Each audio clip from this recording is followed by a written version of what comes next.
कहानी की शुरुआत साल 1945 से होती है, जब सेकेंड वर्ल्ड वॉर अपने आखिरी दौर में था। यहाँ हम एक जापानी फाइटर प्लेन देखते हैं जिसे कोइची नाम का पायलट उड़ा रहा होता है। अचानक उसके प्लेन में खराबी आ जाती है, इसलिए कोइची उसे एक आइलैंड पर लैंड कर देता है। दरअसल उस आइलैंड पर एक रिपेयर बेस था जहाँ खराब प्लेनों को ठीक किया जाता था। वहाँ कोइची ताचिबाना नाम के एक मैकेनिक से अपने प्लेन को ठीक करने के लिए कहता है, लेकिन जब ताचिबाना प्लेन को ध्यान से चेक करता है तो उसे पता चलता है कि प्लेन में कोई भी खराबी नहीं है। इससे वह समझ जाता है कि कोइची ने अपने आखिरी मिशन से बचने के लिए प्लेन के खराब होने का बहाना बनाया है। ताचिबाना कोइची के पास जाता है और कहता है कि मुझे पता है तुमने मिशन से बचने के लिए यह झूठ बोला है। दरअसल कोइची को जो मिशन दिया गया था उसमें उसकी जान जाने की पूरी संभावना थी, इसलिए उसने उस मिशन को पूरा करने के बजाय बचने का फैसला किया। ये बात सुनकर कोइची घबरा जाता है और वहाँ से दूर जाकर समुद्र के किनारे बैठ जाता है। तभी एक और मैकेनिक उसके पास आता है और कहता है कि तुमने जो किया वह गलत नहीं था, क्योंकि उस मिशन में तुम्हारी मौत तय थी। थोड़ी देर बाद कोइची समुद्र की ओर देखता है और वहाँ कुछ मछलियों को तैरते हुए नहीं बल्कि मरी हुई हालत में पानी के ऊपर तैरते हुए देखता है। यह देखकर उसे थोड़ा अजीब लगता है, लेकिन वह इस पर ज्यादा ध्यान नहीं देता। धीरे धीरे रात हो जाती है और कोइची वापस बेस पर लौट आता है। तभी अचानक वहाँ इमरजेंसी अलार्म बजने लगता है, जिससे सभी लोगों को लगता है कि दुश्मन उन पर हमला करने वाले हैं। लेकिन जब वे सर्च लाइट से आसपास देखते हैं तो उन्हें समुद्र की ओर से आता हुआ एक बहुत बड़ा और डरावना क्रीचर दिखाई देता है। इस खतरनाक जीव का नाम गॉडजिला था। उसका विशाल आकार और भयानक रूप देखकर वहाँ मौजूद सभी लोग डर जाते हैं और अपनी जान बचाने के लिए इधर उधर छिपने लगते हैं। इसी दौरान ताचिबाना कोइची से कहता है कि तुम एक फाइटर पायलट हो और तुम्हें अपने प्लेन में बैठकर गॉडजिला पर हमला करना चाहिए। ये सुनकर कोइची अपने प्लेन में जाकर बैठ जाता है, लेकिन जैसे ही गॉडजिला उसके बिल्कुल सामने आ जाता है कोइची डर से कांपने लगता है। वह इतना घबरा जाता है कि गोली चलाने की हिम्मत ही नहीं कर पाता। यह देखकर ताचिबाना और उसके बाकी साथी अपनी गनों से गॉडजिला पर फायरिंग शुरू कर देते हैं। इससे गॉडजिला बेहद गुस्से में आ जाता है। वह अपने रास्ते में आने वाले लोगों को पकड़ पकड़ कर मारने लगता है और कुछ को तो वह निगल भी जाता है। कुछ ही पलों में वह पूरे रिपेयर बेस को तबाह कर देता है। उधर कोइची डर के कारण अभी भी अपने प्लेन में ही बैठा रहता है। तभी गॉडजिला उसके प्लेन की ओर बढ़ता है और उसे उठाने की कोशिश करता है। यह देखकर कोइची तुरंत प्लेन से कूदकर बाहर आ जाता है। गॉडजिला प्लेन को उठाकर दूर फेंक देता है, जिससे जोरदार धमाका होता है और उस धमाके के असर से कोइची बेहोश हो जाता है। अगली सुबह जब कोइची को होश आता है तो वह चारों तरफ तबाही का मंजर देखता है। उसके लगभग सभी साथी मारे जा चुके थे, लेकिन ताचिबाना किसी तरह जिंदा बच गया था और वह सभी की लाशों को इकट्ठा करके एक जगह रख रहा था। जब ताचिबाना की नजर कोइची पर पड़ती है तो वह बेहद गुस्सा हो जाता है। वह उससे कहता है कि अगर तुमने गॉडजिला पर हमला किया होता तो शायद हमारे साथियों की जान बच सकती थी। यह बात सुनकर कोइची के दिल में गहरा पछतावा भर जाता है और उसे अपने फैसले पर बहुत दुख होने लगता है। कुछ समय बाद युद्ध खत्म हो जाता है और सभी सैनिक अपने अपने घर लौटने लगते हैं। कोइची भी अपने घर वापस आता है, लेकिन वहाँ पहुंचकर वह देखता है कि युद्ध ने सब कुछ तबाह कर दिया है। उसका घर पूरी तरह टूट चुका था और आसपास हर जगह सिर्फ बर्बादी ही नजर आ रही थी। तभी उसकी पड़ोसी सुमिको उसे देखती है और गुस्से में उससे कहती है कि आखिर तुम युद्ध से बचकर कैसे लौट आए? जरूर तुम अपनी जान बचाने के लिए कहीं छिप गए होंगे। इसके बाद सुमिको दुखी होते हुए उसे बताती है कि एक भयानक ब्लास्ट में तुम्हारे माता पिता और मेरे सभी बच्चे मारे गए। अपने माता पिता की मौत की खबर सुनकर कोइची पूरी तरह टूट जाता है और गहरे दुख में डूब जाता है। कुछ दिनों बाद कोइची बाजार में जाता है। वहाँ पुलिस एक लड़की का पीछा कर रही होती है जिसने एक कंबल चुरा लिया था। उस लड़की के साथ एक छोटी बच्ची भी होती है। तभी कोइची उसके सामने आ जाता है। वह लड़की जल्दी से उस बच्ची को कोइची की बाहों में थमा देती है और वहाँ से भाग जाती है। कोइची उस बच्ची को लेकर वहाँ से जाने लगता है, लेकिन थोड़ी ही देर बाद वह लड़की फिर से उसके पास आ जाती है। कोइची उससे उसका नाम पूछता है तो वह अपना नाम नोरिको बताती है। इसके बाद कोइची अपने घर की ओर जाने लगता है और नोरिको भी उसके पीछे पीछे उसके घर तक पहुँच जाती है। वह उससे कहती है कि क्या मैं आज रात यहाँ रुक सकती हूँ? नोरिको कोइची को बताती है कि उसकी अभी तक शादी नहीं हुई है और यह बच्ची भी उसकी अपनी नहीं है। दरअसल एक ब्लास्ट के दौरान इस बच्ची की माँ मारी गई थी और मरने से पहले उसने अपनी बेटी उसे सौंप दी थी। नोरिको कहती है कि मैं खुद भी एक अनाथ हूँ, इसलिए इस बच्ची का दर्द समझ सकती हूँ। इसी वजह से मैंने इसे पालने का फैसला किया। ये सब सुनने के बाद भी कोइची ज्यादा भावुक नहीं होता और नोरिको से कहता है कि तुम डिनर कर लो, लेकिन उसके बाद तुम्हें यहाँ से चले जाना होगा। लेकिन बातें करते करते नोरिको उसी रात कोइची के घर में ही सो जाती है। अगली सुबह कोइची की पड़ोसी सुमिको उससे नोरिको और उस बच्ची के बारे में पूछती है। तब कोइची उसे पूरी सच्चाई बता देता है। ये सुनकर सुमिको को उस मासूम बच्ची पर दया आ जाती है, इसलिए वह नोरिको की मदद करने लगती है और बच्ची की देखभाल में हाथ बंटाती है। इतना ही नहीं, वह कोइची को चावल से भरा एक बैग भी देती है ताकि वह बच्ची को ठीक से खाना खिला सके। इसी तरह धीरे धीरे एक साल गुजर जाता है। एक दिन कोइची नोरिको को बताता है कि उसे सरकार की तरफ से एक नौकरी मिली है। इस काम में उसे समुद्र की गहराई में जाकर दुश्मनों द्वारा बिछाए गए माइन बॉम्ब को ढूंढना होगा और उन्हें नष्ट करना होगा। इसके बदले में उसे अच्छी रकम मिलेगी। ये सुनकर नोरिको कहती है कि यह काम बहुत खतरनाक है, लेकिन कोइची उसे समझाता है कि उनके पास पेट पालने के लिए यही एक रास्ता है। अगले दिन कोइची अपने नए काम पर पहुंचता है। वहाँ उसे पता चलता है कि सरकार ने उन्हें सिर्फ मामूली हथियार और एक साधारण सी बोट दी है, जबकि नौकरी देने से पहले उनसे अच्छे हथियार और मजबूत बोट का वादा किया गया था। यहीं कोइची की मुलाकात डॉक्टर केंजी से होती है, जो पहले नेवी के साइंटिस्ट रह चुके थे और अब इस मिशन को लीड कर रहे थे। इसके अलावा वहाँ कैप्टन सेजी और शिरो भी मौजूद थे, जो कोइची की तरह ही युद्ध से बचकर लौटे थे। कुछ ही देर बाद सभी लोग अपनी बोट लेकर समुद्र के बीच पहुँच जाते हैं। वहाँ कैप्टन सेजी कोइची को इस काम के बारे में पूरी जानकारी देता है। इसी दौरान उन्हें समुद्र में एक माइन बॉम्ब दिखाई देता है, इसीलिए सेजी उस माइन बॉम्ब पर गोली चलाने की कोशिश करता है, लेकिन उसका निशाना ठीक से नहीं लग पाता। तब कोइची उससे गन लेता है और सही निशाना लगाकर माइन बॉम्ब पर फायर करता है। गोली लगते ही वह बॉम्ब जोरदार धमाके के साथ फट जाता है। यह देखकर वहाँ मौजूद सभी लोग खुश हो जाते हैं। उस रात कोइची अपने घर में सो रहा होता है, तभी उसे एक डरावना सपना आता है। सपने में वह घर के बाहर किसी के चीखने की आवाज सुनता है। जब वह बाहर जाकर देखता है तो गॉडजिला वहाँ मौजूद सभी मैकेनिक्स को मार रहा होता है। यह भयानक सपना देखकर कोइची की अचानक नींद खुल जाती है। वह घबरा जाता है और उसे ऐसा लगने लगता है कि उस दिन गॉडजिला ने उसे भी मार दिया था और अब तक जो कुछ हुआ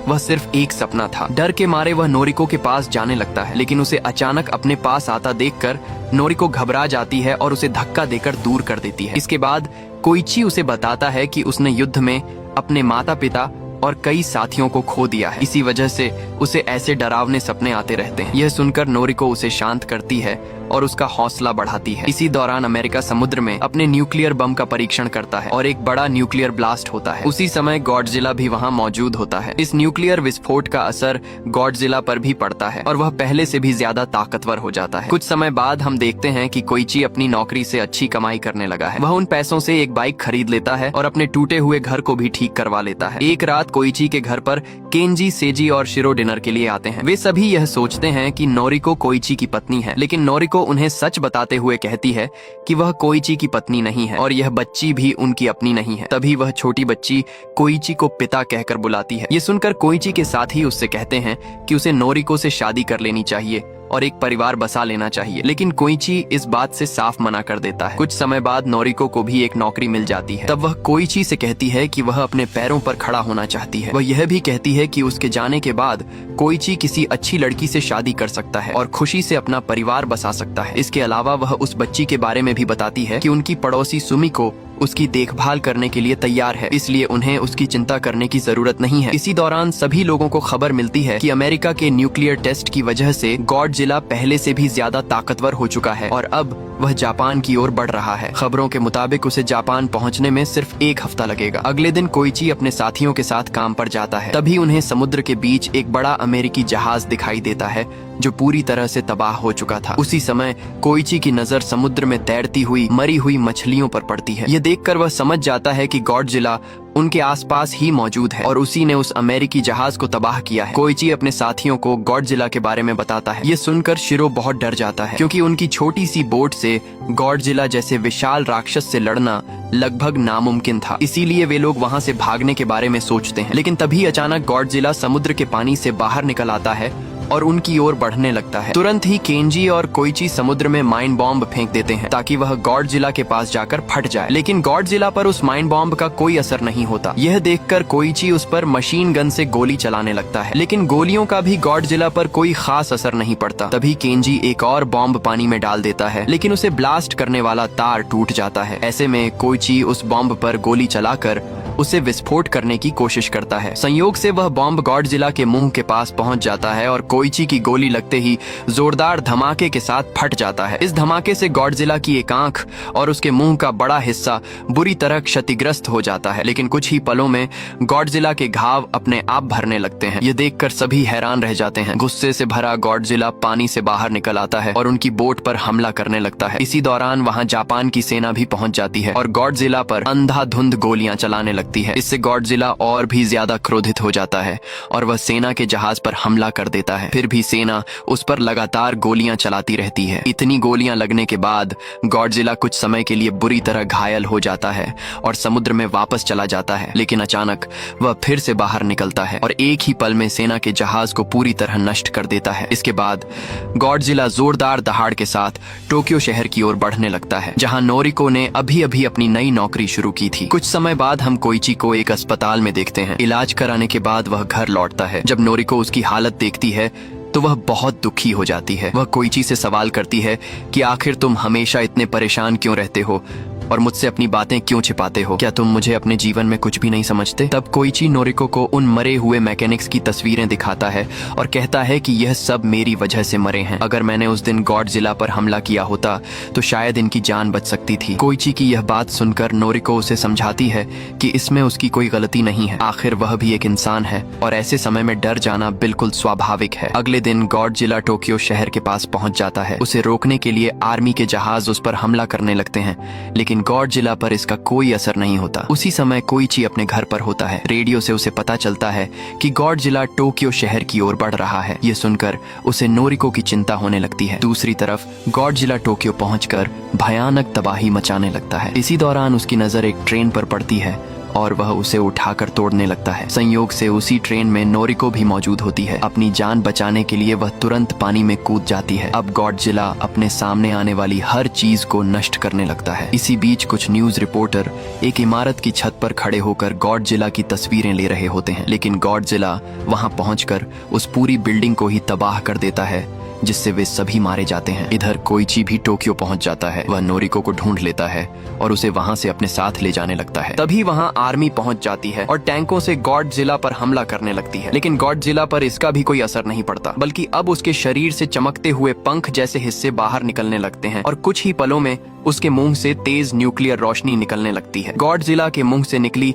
उस भयानक ऊर्जा की वजह से शहर में एक भयानक न्यूक्लियर ब्लास्ट हो जाता है और टोक्यो का अधिकतर हिस्सा तबाह हो जाता है। इसी दौरान गॉडजिला अपने मुंह से न्यूक्लियर ऊर्जा की एक तेज लहर नोरिको की ओर फेंक देता है। यह देखकर नोरिको तुरंत कोइची को जोर से धक्का देकर दूर कर देती है और खुद उस भयानक लहर की चपेट में आ जाती है। कुछ ही पलों में वह उस धमाके में मारी जाती है। यह सब देखकर कोइची वहीं घुटनों के बल गिर जाता है और नोरिको की मौत से पूरी तरह टूट जाता है। इसके बाद गॉडजिला वहां से दहाड़ता हुआ आगे बढ़ जाता है। कोइची गुस्से और दर्द से भरा उसे जाते हुए देखता है और जोर जोर से चिल्लाने लगता है। कुछ समय बाद न्यूज में बताया जाता है कि गॉडजिला के इस हमले में लगभग 30,000 लोग मारे गए और करीब 20,000 इमारतें पूरी तरह नष्ट हो गईं। उधर कोइची और उसके सभी साथी नोरिको की मौत से बेहद दुखी थे। इसी दौरान केंजी कोइची को बताता है कि सरकार ने गॉडजिला को मारने के लिए कुछ खास लोगों को चुना है, जिनमें वे लोग भी शामिल हैं। इसके बाद कोइची और उसके साथी एक मीटिंग में जाते हैं, जहां सेना के कैप्टन ने उन सभी लोगों को बुलाया था जिन्हें सरकार ने गॉडजिला को खत्म करने के लिए चुना था। कैप्टन वहां मौजूद सभी लोगों से कहता है कि इस लड़ाई में हमारी मदद करने वाला कोई नहीं है, इसलिए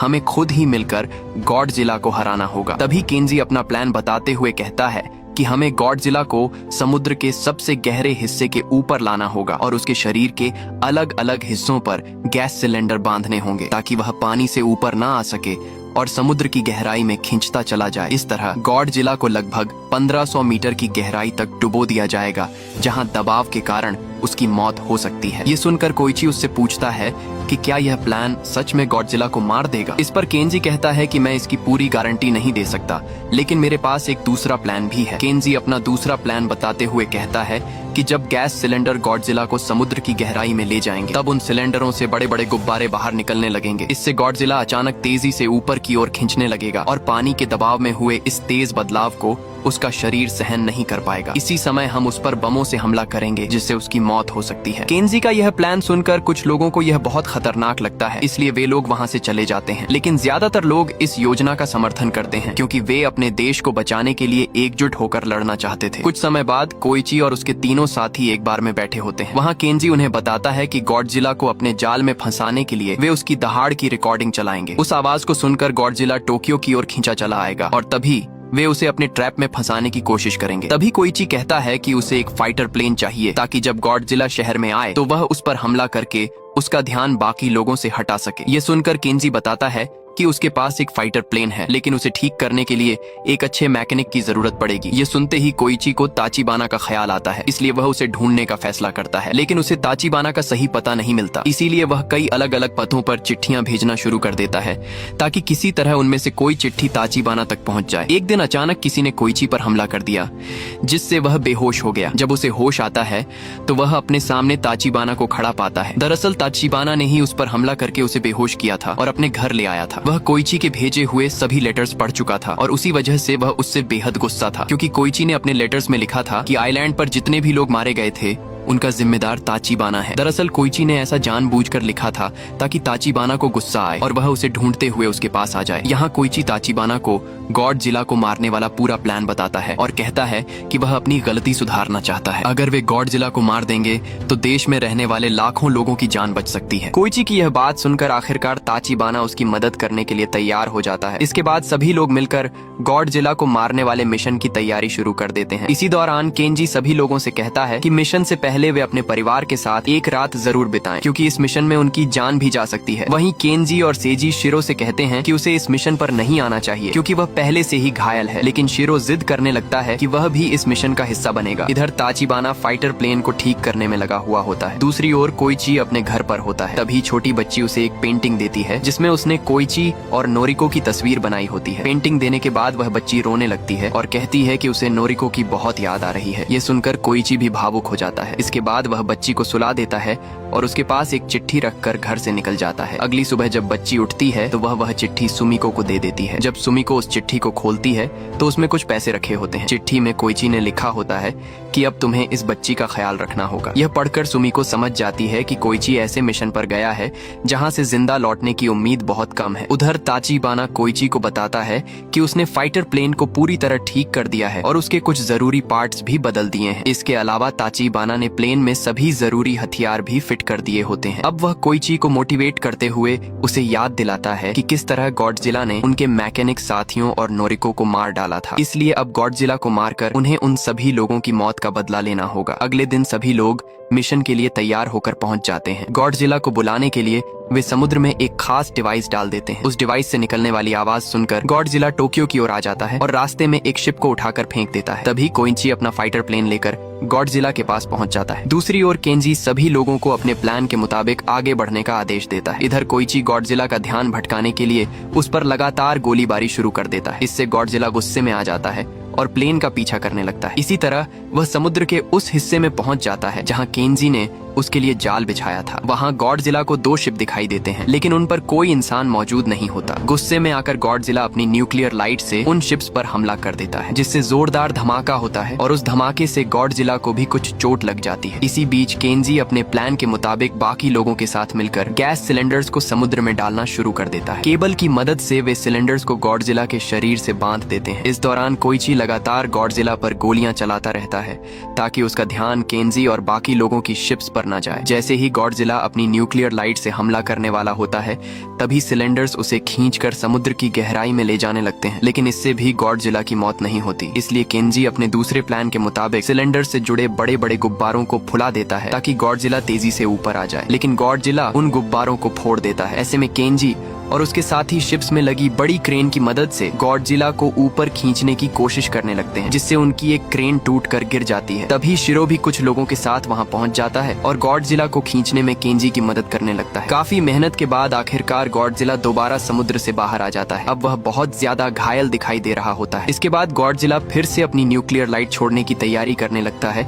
और उसका पूरा शरीर नीली चमक से भर जाता है। ठीक उसी समय कोइची अपना फाइटर प्लेन सीधे गॉडजिला के मुंह के अंदर घुसा देता है। अगले ही पल एक जोरदार धमाका होता है और इस भयानक ब्लास्ट के साथ गॉडजिला मारा जाता है। इधर बाकी सभी लोग कोइची के लिए बहुत दुखी हो जाते हैं, क्योंकि उन्हें लगता है कि उस धमाके में कोइची की भी मौत हो गई है। लेकिन तभी सभी लोगों की नजर आसमान की ओर जाती है, जहां कोइची पैराशूट के सहारे धीरे धीरे नीचे उतरता हुआ दिखाई देता है। दरअसल ताचिबाना ने पहले ही कोइची से कहा था कि उसे इस मिशन में जिंदा रहना है, इसलिए इसीलिए उसने प्लेन की सीट में एक पैराशूट फिट कर दिया था। कोइची को जिंदा देखकर वहां मौजूद सभी लोग उसे सलाम करते हैं। जब कोइची किनारे पर पहुंचता है तो सुमिको उसके पास आती है और उसे एक चिट्ठी देती है। वह चिट्ठी पढ़ते ही कोइची तुरंत हॉस्पिटल की ओर भागता है। वहां पहुंचकर वह देखता है कि नोरिको अभी जिंदा है। उसे देखकर कोइची बेहद खुश हो जाता है और उसकी गोद में सिर रखकर रोने लगता है। इसी बीच हमें समुद्र के अंदर गॉडजिला के मांस का एक छोटा सा टुकड़ा दिखाई देता है जो धीरे धीरे फिर से जुड़ने लगता है। इससे साफ हो जाता है कि गॉडजिला पूरी तरह से मरा नहीं था और वह दोबारा जिंदा हो सकता है। और इसी के साथ यह मूवी यहीं खत्म हो जाती है।